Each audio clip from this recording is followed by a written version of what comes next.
Title: Wait for Me, written by Hysteria. Raphael, do you think we're lovers in every universe? In the stillness of the night, as he mindlessly draws designer's skin with his thumb, Raphael lies through his teeth. Yeah, I'm sure we are. It's all he can manage. How do you tell your lover, your dear, sweet muse whose presence makes the sea of your heart ebb and swell, that you've wondered the same thing lifetimes ago, and know the answer with bittersweet certainty? You continue talking about an article you read in the morning, something about consciousness energy fluctuations, and the feeling of deja vu, and soulmates.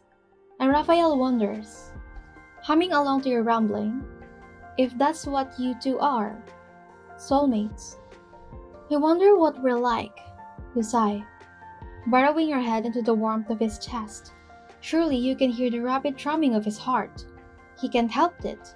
The organ so helplessly weak in your presence. You are the most creative man I know. Got any ideas? I think. Raphael starts, runs his finger through your hair. There's a life where I'm a merman. You are the human I've fallen deeply in love with, and the barrier between the waves and the shoreline is all that's stopping us. Raphael remembers being younger, lifetimes ago. He remembers swimming upstream, through a little river that becomes a small creek. Settling by your quaint home, he remembers playing you a song on his flute, an elegy for Lemuria that became your song. He still remembers your head peeking out from the window, and the most beautiful eyes he'd ever seen, staring down at him. You were like sunflakes dancing upon the water surface, dazzling. Denizen of the deep dark sea, couldn't help but fall in love. He gave you his heart, his blood, his voice. Reminds me of an old fairy tale. You press a kiss to the beauty mark on his chest, your lips curving into a smile against his skin, right above where his heart is, where the proof of your pack would shine bright.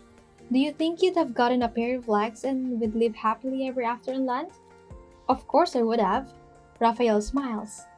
He does not think about the way his voice grew hoarse as he sang Lemuria's elegy.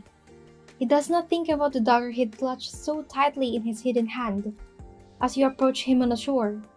He does not think about the hug, the warmth of your body making his resolve flutter, the warm blood on his hands, and the water seeping from the heart he once loved and now carved out and cradled. He does not think about returning to a ruined Lemuria, everything he's ever loved ripped away from him in a night. Then, I like that one. What about another? Knowing how we quarrel, do you think we were royalty hailing from opposing kingdoms? Close. I'd say that I am an assassin, sneaking into your lovely highness' bedroom's window. I can see that. His heart flutters when he hears you giggle.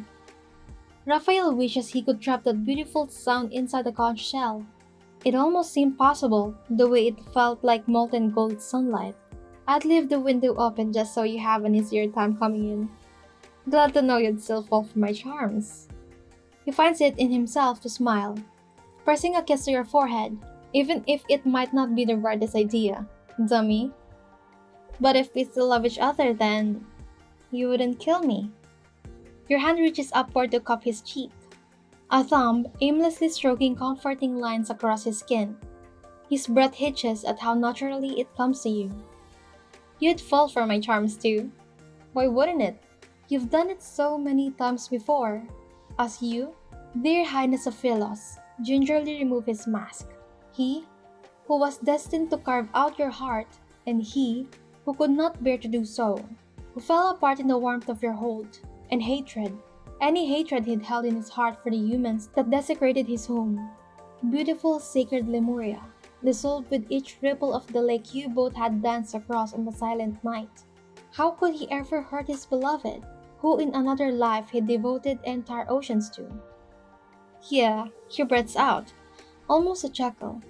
Yeah, I guess I would, Your Highness. Rafa? You murmur, words slurred with the call of sleep, ushered in by him running a hand through your hair. I really hope that we're soulmates, even if it's in the silliest lives you could ever think of. Do you? And he hopes for more, a case study in greed. He hopes for the most blissful lives with you, where he's the receding sea and you are the sands of the shore. Or you are an anemone polyp and he is the rock you've decided to settle upon. Or he is a deep sea fish that looks longingly upon the warmth of the sun flecks that dance upon the water. He hopes there's a life where this whole thing works, where you do not crush his bleeding heart in your hands, and he still loves you, despite. Presses the umpteenth kiss tonight to your forehead, watches you draw closer into his hold, and then he whispers his little wish against your skin, as soft as a siren singing lullabies to a sailor. Yeah, I hope so too.